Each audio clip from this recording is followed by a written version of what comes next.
Good evening from Vietnam. Good morning to you, Ambassador Terry. Thanks a lot for being so nice, so kind as always to join and spend your time sharing your insights and stories to our audience. And on behalf of the listeners around the world, Terry, thank you very much. Hi, it's a pleasure to be with you again. You're just a terrific person. You and your lovely wife, Vivian, lovely to have this time with you. Thank you very much. And as I shared with you, the topic today that we discuss is about wisdom because we want to pick your insights, your experience, to share it with our audiences so that we can help them on the way to growing. They can pick the wisdom that you accumulated and they can apply to their lives. That would be wonderful, right? Right. So just curious, when I asked you to participate into this interview, what was your first thought about the idea? Do it. Do it. You know, I worked with you. We did one a year or two ago. I can't remember how long. It's been a while. Yeah. And it was a terrific interview. You're very professional. And so opportunity to speak with you again was automatic. Thank you very much. Thank you very much. And definitely, when we say that we want to have 50 people to interview for this one, Vivian, she's not in Vietnam at the moment. We just said, make sure we have Simon, we're sure we have Terry onto this program. And I said, absolutely. Yeah. So, Ambassador Terry, we want to start simple first. And along the way, we're gonna have a conversation like usual. So to kick off the program, I would like to ask you the basics of this conversation is a definition of wisdom. So in your own word and experience, what is wisdom to you? Wisdom is adding up and culminating, gathering all the things you've learned in life. And then hold on to them so that when you give service or help to another human being, you can draw on those experiences and things that you've learned to help them with whatever they may be dealing with at the time. I do business consulting, and I'm a world-class thought leader, top 10 thought leader, and top 100 voices in leadership. And, so I have a lot of different people come to me from a lot of different industries, which is very exciting, really, because when they come to me and work with me as a mentee, I mentor a lot of very senior executives and political people.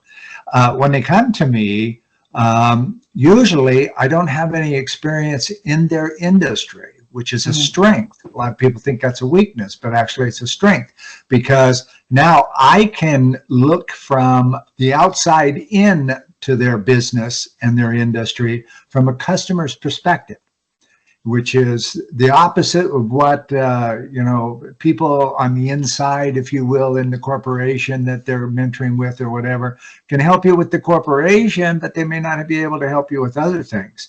Whereas, when you need help with your corporation or your state or whatever it is, having somebody that's customer oriented or looking at things from the outside, I'll go and research what the current trends are from the perspective of a customer, and then I will mentor and bring them along from that perspective. That's been very successful.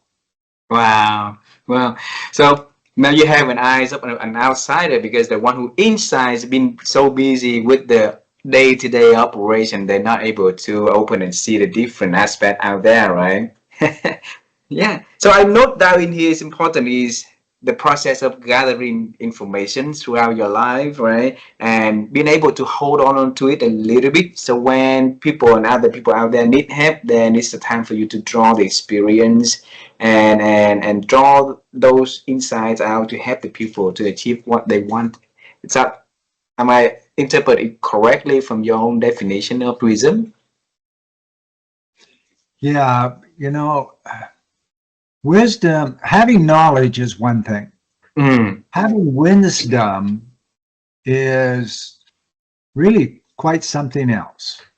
You know, if you ask a question to a person and they give you a response that just answers the question, that's one thing. The Mm. wisdom is not only answering the question, but putting a helpful twist on it so that you can be of value to the person that you're communicating with. Wow. And that is hard to distinguish because a lot of the time we got asked a question. So our tendency is to answer the question and give the knowledge that we know about the topic being asked, right? So now you're saying wisdom is take it to the next level. So how could we get to that habit of not only give out the knowledge, but also trying to go into the next level and give out the wisdom to others? Yeah, that comes with experience, you know, particularly if you have experience in the situation that they're asking you about. Like back in the day when I was coaching, Mm. and people would come to me, I would tell them, okay, go do ABC and come back when you're done. And I'll give you the next thing to do. That is just teaching them to go do things, right?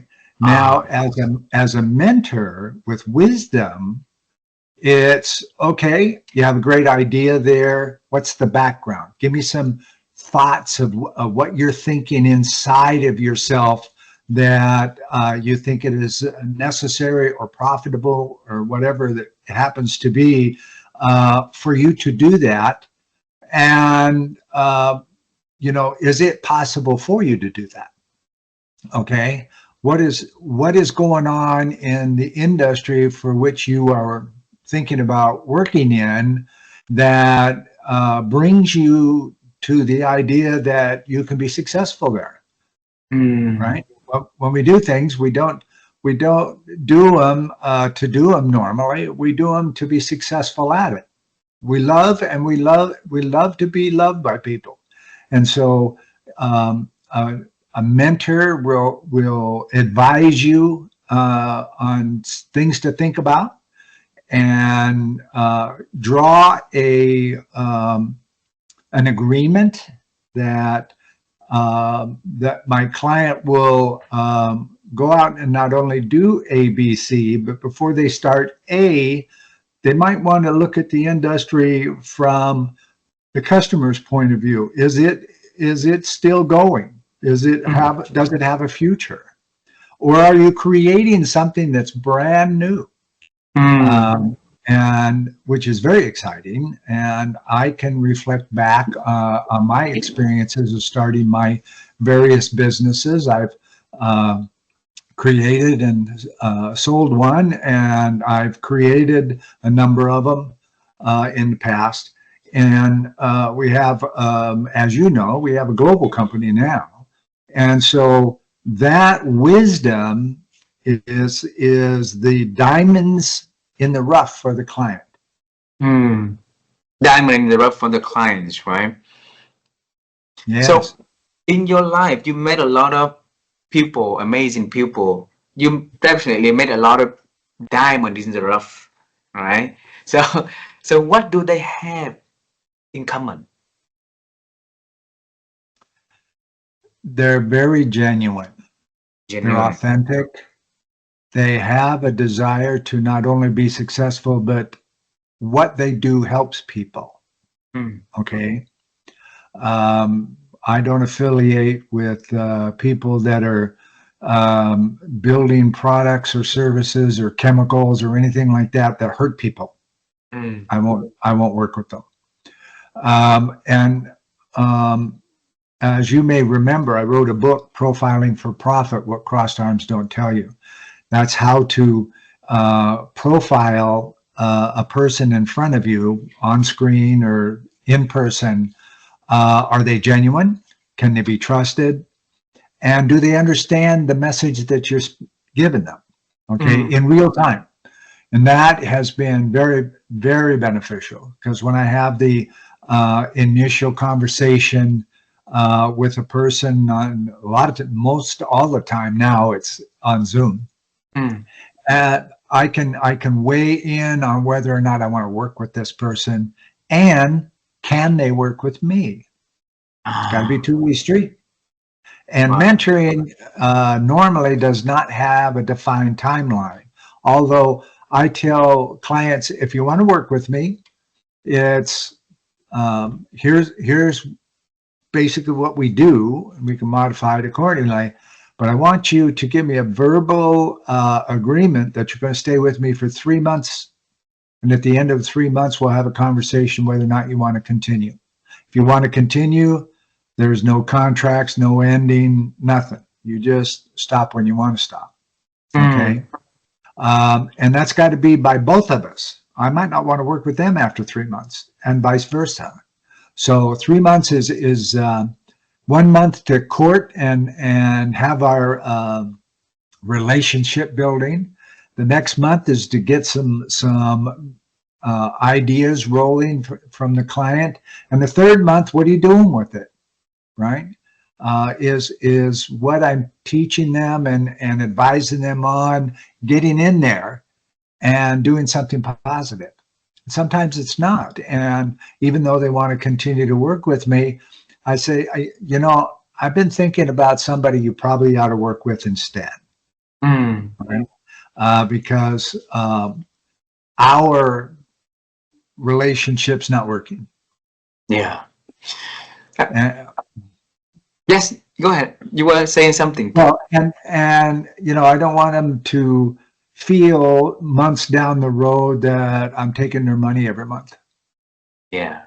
and giving them nothing, because they're not really going anywhere. And so if I can't help them go somewhere, and or they don't really want to go where they say they want to go, we're wasting both of our times and their money.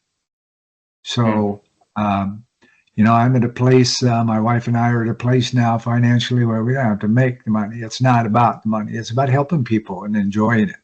Yeah, like you say earlier, right? This genuine, authentic, and what they do help other people, but not, like the other way around. So I've been seeing a lot of people these days are very rushing in their life, rushing to quickly get it, get things done, right? And maybe because of the way organization is organized that way, so you have to be productive, more productive, more productive, right? But in the process of accumulating wisdom, it couldn't be fast. It has to be progressively through life, right? So how can you help me and my audience not to be rushing in that process, but at the same time can fasten the product, the process to accumulate wisdom for our lifestyle? I've written a number of books on this. One of mine that I get to a lot of CEOs of corporations is Consortium Business Model for the 21st Century. Mm. What that is an achievement-based, people-centric approach to doing business and building their business, regardless of the size of the corporation. Achievement-based means develop a vision for the future without a timeline or a goal attached to it. People miss timelines and goals regularly. And you also set up a roadway to get to that division with some stops along the way that are necessary to build what you need to ultimately get to your vision. Well, when your team, your people, your company hits one of those milestones, you have a big celebration. Mm. And people are excited that they did it and they accomplished something amazing. And then you sit down and you say, okay, what do we learn here? What are we taking with us for the next stop along the way? And here's the most important part of this model, is it's achievement based. So we all have a bad day. We all have the morning that things just didn't go right, and we get to work and we don't really want to be there. We're in a bad mood. And we may stay that way all day. We may even get some other people around us in a bad mood just because, okay?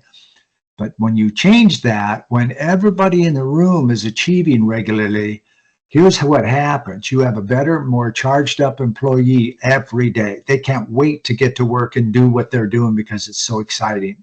Okay. They eat better. They have a better relationship at home. They're more attached to their families. That means the employee-related expenses start going down. Your company is safer to work in if you're in manufacturing or something like that, because people are focused on what it is that they're doing. And if somebody comes in and are having a bad day, once they get into that energy of all their coworkers, boom, they're right in there and excited and ready to go again. Okay. So if people are happy and motivated to come to work every day, employee-related expense goes down, as I mentioned, but just as importantly, they aren't going anywhere. Yeah. So your training and onboarding people goes way down. Usually you're onboarding people because you're expanding. Okay. That's consortium, and that's very important going forward. Because people who start missing goals and timelines get less and less authentic and ethical. Lies start coming out, all those kinds of things. You always have to remember a lie. But like, I think it was Samuel, a famous American author, said, you never have to remember the truth. Oh. Right? Because the truth's the truth. And it never changes. A lie has to remember. Yeah. So you take all of that stress away and you have some honest people who are just can't wait to achieve the next milestone. Wow. So since you talked about it already, and I think that leaders definitely they would want to create that culture where people bond it more, people celebrate more, and bring their full selves to the workplace, right? Because that is how they create the healthy workplace. But because of the healthy workplace, you're gonna bring home a healthy employee also to have conversation at home. So what can the leaders learning from those wisdom to start doing it now to make those change? Well, easiest way to do it is buy my book. It's available on Kindle on Amazon as well as in print. I write what are known as airplane books. You can read this book on an airline from Hanoi to Hong Kong. You can read the whole book, okay? Or Paris to London. It is a book. It's written or electronic, but it's marketing material. It's what this business can look like.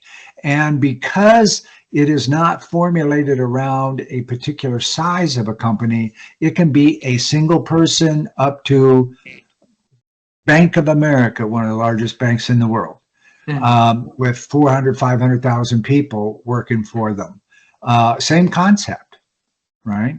When the company has a vision, each division, sub-country, company, different companies that work for that company can each have their visions that work towards the bigger vision, and work centers can have theirs. It can just keep going down to a person who's so excited about going to work. I like to use a bank analogy.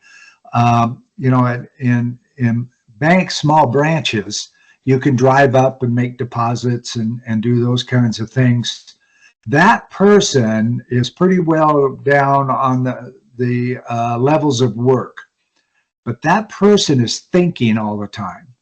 That person may come up with an idea that saves the company money, makes the company money, or anything like that. And then I recommend that the company pay that person a bonus of a % of what was saved and or grew in new revenue. Now that person who's struggling, don't know how to make the rent or mortgage payments, suddenly has a nice big bonus to catch up all their bills, That person can't wait to come to work, Yeah. right? Because they're well thought of and taken care of. And they're valued for who they are and the position they're in.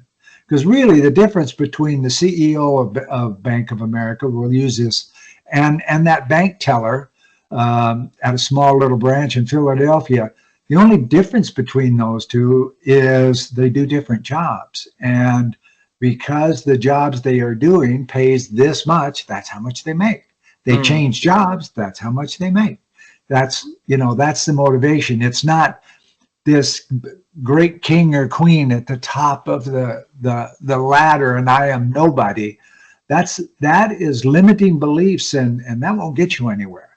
But if you're sitting there in that teller's window thinking about how you can take care of your customers better and more efficiently with fewer errors, and why not get a nice big bonus, right? In one of my examples, I do a live, which will go live here at 10 a.m. Eastern, called 2-Minute Tuesdays. And one of those, I gave him the example, hey, CEO, how about if you approve and the board approves this new revenue generating idea that somebody way down in the company came up with? How about you personally walking into their workspace with a check and thanking them?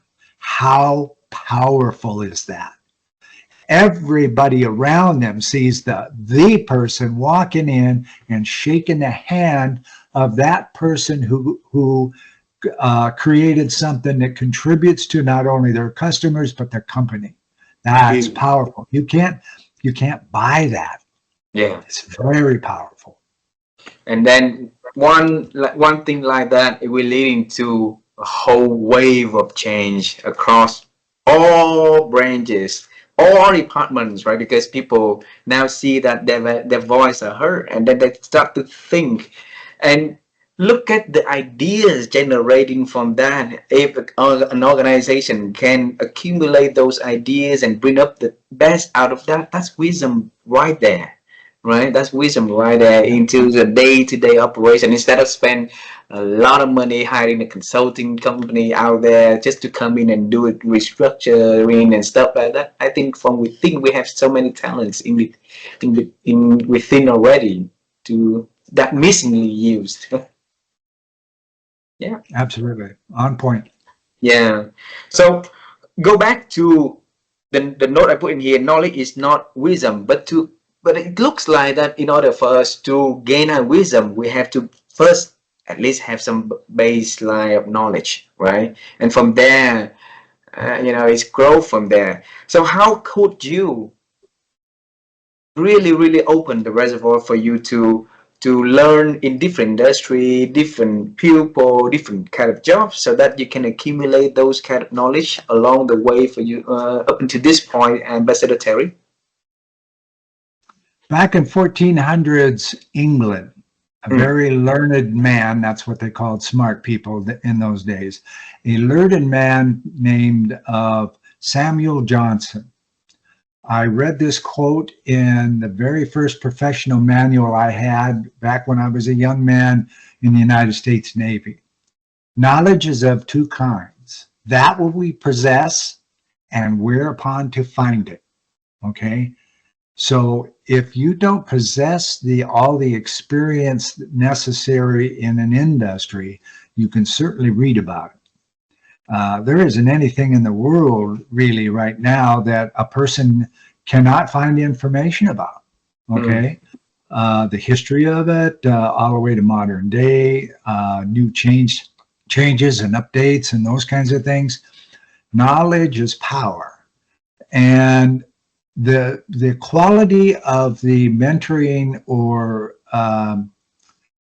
your ability to coach or whatever, it has, it's one thing to know about something. It's completely another thing to not push it on somebody.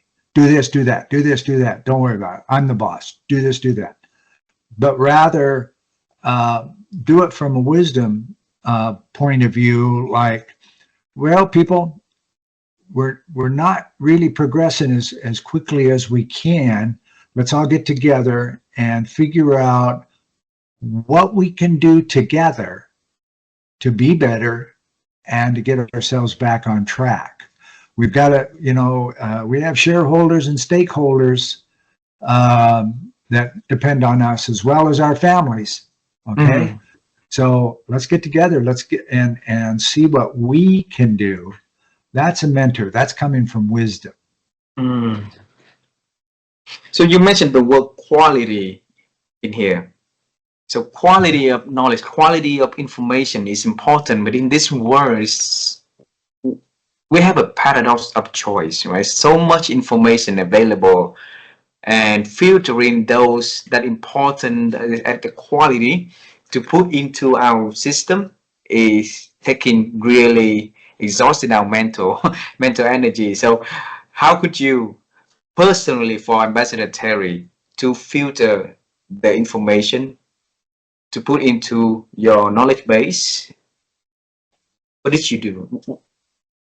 Well, keeping abreast of what's going on around you, both in your industry, the industries that service you, your bank, whatever, okay? What's trending out there to take better care of the family that you live with?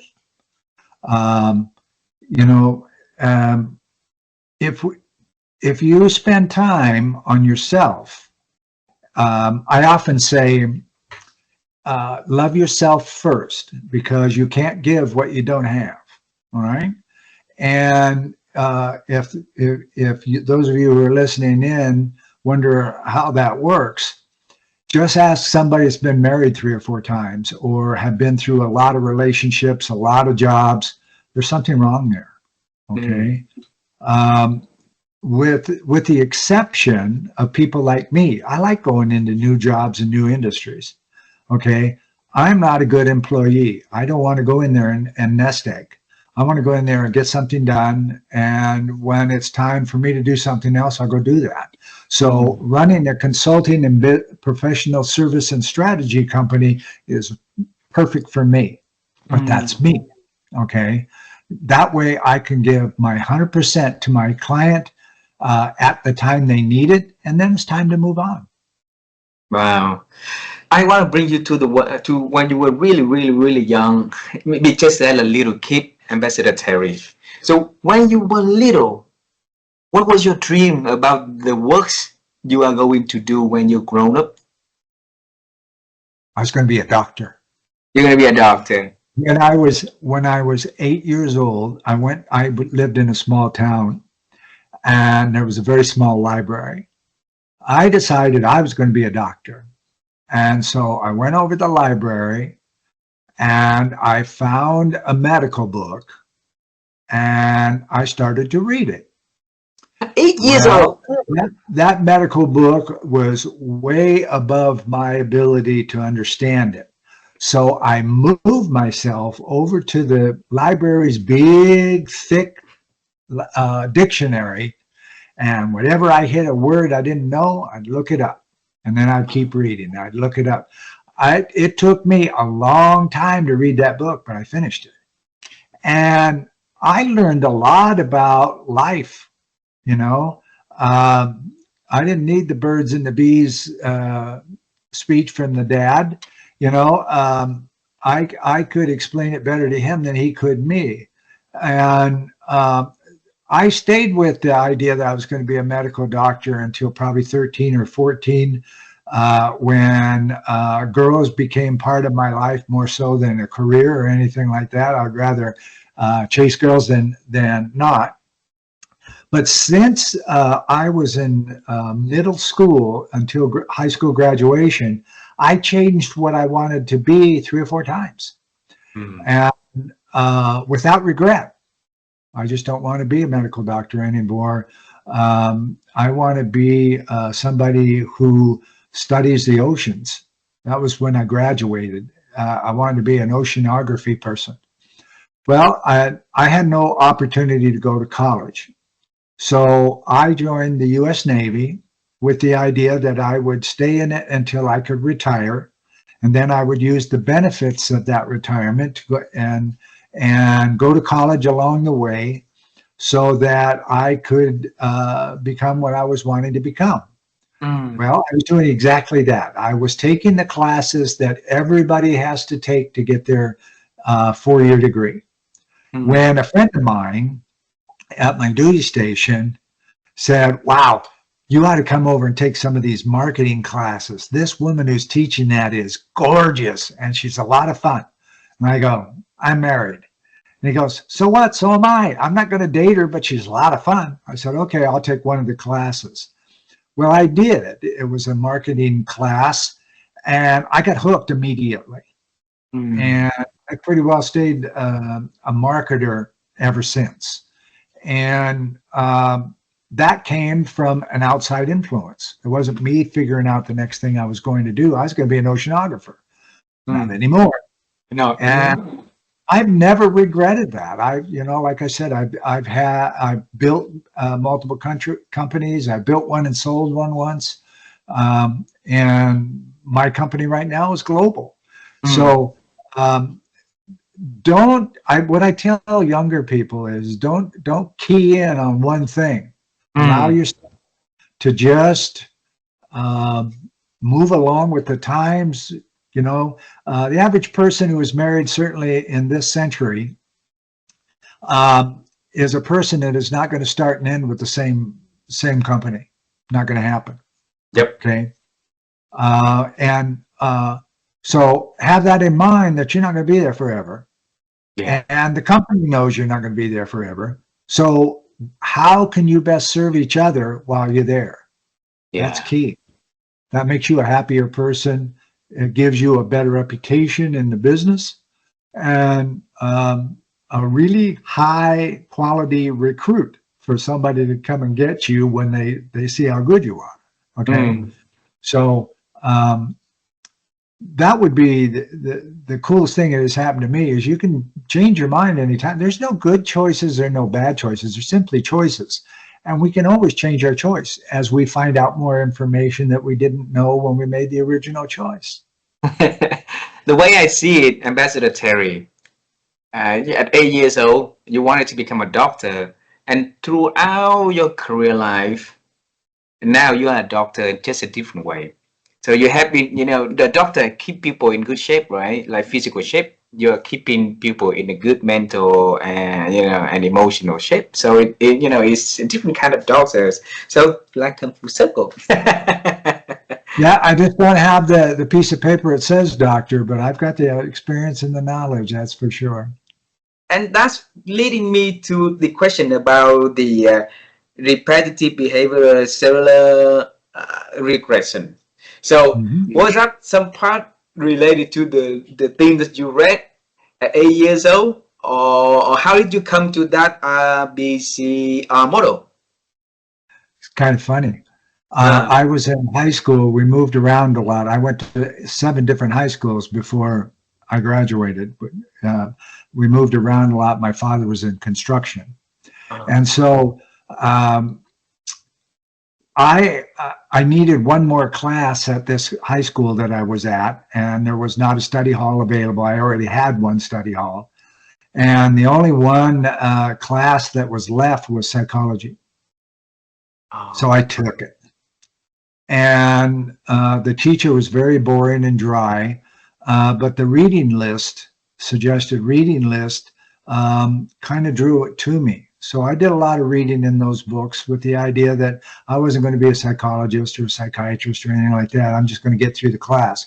But there's some things that I can learn to be a better person. So I graduate from high school, and 50 years later, I'm working with somebody, helping them online. I was in the northern central United States, and they were in Australia. And a hunch came to mind about going to a memory where you freeze frame the memory into a picture. so that there's no story or motion in the memory. If everything's stopped, you're looking at a photograph. If there's no motion or emotion, then there's no story or anything for you to be reacting to. And if that is present, then the future doesn't make any difference. This is just a story. It has nothing to do with Uncle Bob walking through with his undershorts on or some crazy thing like that. It's about a memory, and using your five senses, you inventory the memory. So here's what happens. When we use our five senses as our key indicator of things, we're using the back base of the brain, what's known as the baby brain, is where the five senses are located. And if there is something that somebody's working on that they can't get rid of, repetitive behaviors, PTSD, self-sabotage, all those things, they are not going to know that there's an amnesic memory back there, which was created in very early childhood. And so you can't use that neural pathway because it's blocked off. We call it the active block. And then when you're using your five senses to go back in time, you're creating a new neural pathway back to that area of the brain, but a different way. Okay. And once you get back to that area, there's nothing blocking you from seeing everything that's in your memories from that time frame. And you're able to find the memory that is causing all the trouble. And you're not broken. Amnesia is not a disorder or something wrong. Amnesia is a protection device, a natural protecting device in the brain. And you get to find that memory. You get to go into the memory without any emotions. You're not afraid of anything. You're fully present with what's going on. And you find the person who was responsible for the event. Okay. And we call that the highly emotional event because it's not always somebody hurting you. You see something you don't understand and you really react to it. And you're a little baby, you have no language skills, so you can't tell mom and dad that just happened and it really hurts and blah, blah, blah. But amnesia will go, okay, I can protect you, so don't worry about it. And then as you get older, the amnesia learns how you think, and it blocks and deflects anything that comes down that neural pathway to protect you. Well, what ends up doing is it cuts off all memory from that time backwards. You know, I had a client once that had no memory before first grade, none, until they went through the CR process. And so by doing so, that neural pathway that's blocked is always going to be blocked. But there's a new neural pathway back to the back of the brain that allows you full access to everything. Now, here's the key, when the person gets into that memory, it's like it's happening live. Perfect recall. You smell everything, you hear everything, you know everything that's going on in the memory immediately, but you're not afraid. There's no emotion there. You're observing what's going on instead of going into fits of fear and those kinds of things. So when you go through a little review of the memory and the person, you get to tell the person off who created it. Whether they did it on purpose to you or not doesn't matter. It affected your whole life. And when you're done, you have all that memory back, but B, all these repetitive self-behaviors and PTSD event that just keeps going like a broken record stops. That's repetitive behavior cellular regression in a very abbreviated way. So they can do it themselves, or they have to be monitored by you or professional or qualified person? Well, myself, obviously, or one of my practitioners who has been through the process and wanted to learn how to do it to help others. They can take other people through it. And that's how it expanded so rapidly. Okay, I went to conferences and spoke from the stage, and people from all over 3 or 4 continents at the time. They've expanded since, but we're in the room and learned how to do this. Okay, and I'm an ongoing support person, so they have a question about something, they can always reach out to me. But that's really how it works. I won't train anybody that has not gone through the 30-day process themselves. And there's 30 days because general science all agree that it takes 30 days to repattern the brain to do or not do something. So this process is 30 days in length. And we have something for them to think about most days. There's a lot of days off where they just do their thing. But that's how that's done.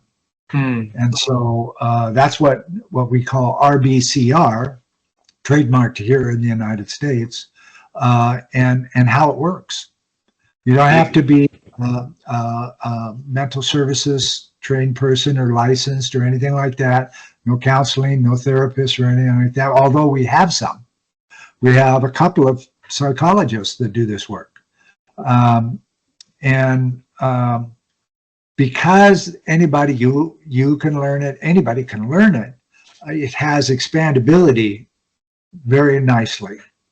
And I hope that more and more people will be able to access such information, access the session with you, because I think a lot of us growing up have something in part of our brain, our memory. We want to eradicate them. We want to keep it intact. But the older we get, the more we want to open that box up and try to figure it out, try to make right of it for ourselves, right? So it's the truth set us free. That's the important.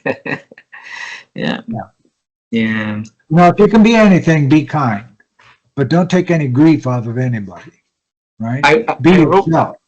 Be you, right? Yeah. I wrote in here one beautiful thing that you came up when you were in high school at that psychology class, and just say, learn to be a better man, a better person.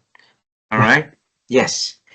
So why you say that? You just read so that you can learn to be a better person. While you read, you can be anything, right? Yeah, Gandhi once said, be the person you want to see in the world, right? And we're born with an already established personality. We have who we have. Our temperament is already ingrained. And as we get older, we become witness to various stimuli around us that will affect in the world, that will affect the way we act and react to that stimulus. Okay, and if you're around a certain type of thought process, good or bad, right? People around you that you love and trust, you're going to mirror them, at least for a while, until your personality basically comes in. Now, I have always been, as far as I can tell, a really nice person who likes to help people. I can remember helping little kids when I was a little kid, and some of the people that I've worked with along the way became really nice people. Because when it really gets down to it, the people that I've worked with, that I'm in it for me and that's it. I don't care about you. They have a very miserable life, no matter this amount of success. But when they change that idea to the more I help the people around me, the better I feel, the better my life is, and the more successful I actually become. Because there's going to be a point in time where you're going to get so high where it's going to affect your job and you're going to start getting fired all the time, right? Yeah. Or worse yet, you're going to make those around you so miserable and all of them quit all the time and you have nobody to work with. Yeah. So it's important. Be kind. Be kind. It's free. And that is why my wife and I, we're ambitious about this program because that's where we can have the collective wisdom from different people in different country, in different, stage of life, to transfer it so that people in different, stage of life can learn and absorb it. And one thing we saw is really, really challenging is a lot of young generations is isolating themselves from wisdom that they can learn from the elder people, the people, and have experience ahead of them. So because of that, they keep walking on the road empty or reinventing the wheel, which is very, very, very physically, consuming the energy and the mental energies also, in which they can, let's see, learn from what Ambassador Terry can offer, or learning from Simon High can offer, and things like that. So what could we do to bridge that gap, to help the generations starting to share more, learn more, and like you mentioned earlier, be kind people, simple like that. Well, like you and I spoke before coming on camera, you know, hire me to come and speak to your group or your company, and I'll show you the basics of how to create that. My book's on Amazon. I tell people, Google Ambassador Terry Earthwind Nichols. There's one in the world. Mm. Okay. If you Google Terry Nichols, there's 17,000 or more in the United States alone. So Google me and read about me, research about me. And if it resonates with you, reach out to me on one of the social medias or via my website or whatever. And let's have a chat for 15 minutes and see, A, can I help you? And B, if I cannot, who do I think can help you? Because we have a very nice reputation here, my wife, business partner, and I, and that is go see Terry and Linda, because if they don't know, they know who does. And that's a beautiful reputation to have. Uh-huh. Beautiful. See, that is reputation that both of you got because and are having because of the willingness to add value to the other people, right? From putting wisdom, not just the knowledge, but take it to the next level, adding the wisdom into the process of helping people along the way, right? I have two last questions for this conversation. And the first question is, I noted down that you mentioned the word thinking 6 times during our conversation. Okay? And think, the word think, right? And to me, thinking is critical because that's leading to, how we're gonna take action and stuff, right? So if you can help people to improve their ability to think in just a few practices, few things that they should be, learning and applying, what would those advice that you will give to people? Here's what I tell my clients. Yes. When you are considering doing something or not doing something, consider, will it hurt anybody, including myself? And can it make a difference? That motivates you to think deeper and get more knowledge before you actually make a decision. Like big projects or big things that I'm thinking about, I'll think about it for 3 days minimum before I make a decision, if it's a big thing. Mm. And that gives me time for it to just see how it works inside my brain, and consequently how my brain would work taking on that decision or not taking the decision, with the idea that nothing's right or wrong. It's, does it work for me or not? Okay. Because if it doesn't work for me, I can't love me. And if I can't love me, I can't love you. So that's really, thinking is an interest in an outcome that you're searching for, whatever that is, right?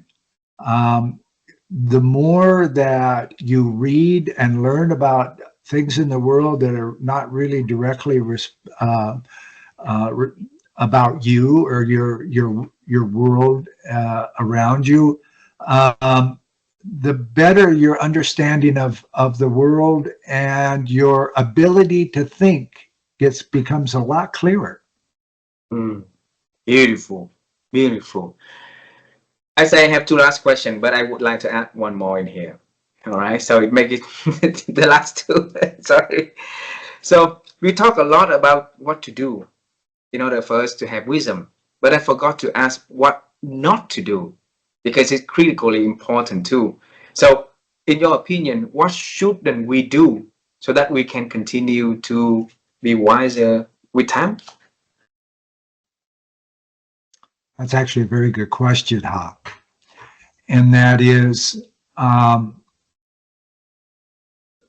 make up your mind that you're going to be a positive influence for all of those around you, and that you will not become a negative influence for people that you don't relate to or don't get along with you or you don't get along with them. Don't do anything against them. Um, just be you. And being you will get you to the right decisions. And the right decisions for you may be the wrong decisions for somebody else, but that's their journey, not yours. Okay. Uh, and the filters things that I talked about at birth and very early on in your life, you know, that different stimuli can make you think in a certain way. But there's a point in everyone's life where their maturity gets to a level where they know right from wrong. Mm, And then it's a choice. wow. The first time you do something, you didn't know it was the outcome would be what it was. That is a learning situation. The next time it happens, you made a choice. That was a conscious decision to do it again. The exact same way, you knowing the result, but you're going to do it anyway, but you think you're smarter the second time. That's all ego. Ego is a good thing to protect you. Ask yourself questions. Well, what about this? Well, what about that? That's a good thing. Using the ego to hurt someone else or to do unethical things, that's completely a different thing. Wow. Wow. Thank you for very beautiful and insightful information. Thanks a lot for that. So the last question is about the future. So we haven't been talk for a year or so. But we communicate on LinkedIn very often. But interaction like this it's been a while. So I think my wife and I and our audience very curious if there is anything exciting you and Linda is working on you want to share with me and the audience so we can celebrate with you all now.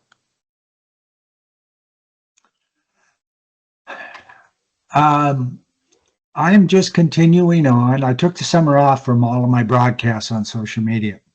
And now as I mentioned earlier, 2 Minute Tuesdays is alive on LinkedIn, YouTube, and Facebook that talks about the issues of the day. And I'm very excited about that. I'm writing another book of my 13-book series about my life, that at the end of the 13 books, I'm going to put it together as one big biography or memoir. I'm excited to get moving on chapter 3 of the 13 chapters. And I'm getting older, so I've got to work on that book pretty soon or the book will be too big. But that's the exciting thing about the future. Who do I get to help today? You know, about every day in every way, life just gets better and better if you let it. You know, we either learn in a situation or we learn. What went wrong, we learned. What went right, we still learned. And how do we take that to the future for that wisdom we've been talking about? So that's what I'm excited about. I can't wait till tomorrow. So now it's on chapter 3. Huh? Yes. So I believe that collective of insights of your life story will be very very important for a lot of people to learn from your experience, learn from your up, your downs, your right, your wrong, your and that will help them to re to change, and to see something that can be meaningful to apply to their lives and make them into the direction for themselves getting better, right? So thanks a lot for this beautiful conversation, Ambassador Terry. I really enjoy every time we have a chance to talk like this. So let's talk more, let's talk often, okay? Absolutely. I enjoy these immensely, my friend. So thank you for inviting me on. I'm very honored that you thought of me. Thank you very much. Thank you very much. Please tell me that I say hello and enjoy the week, okay? Okay. Bye bye, my friend. Thank you. Bye.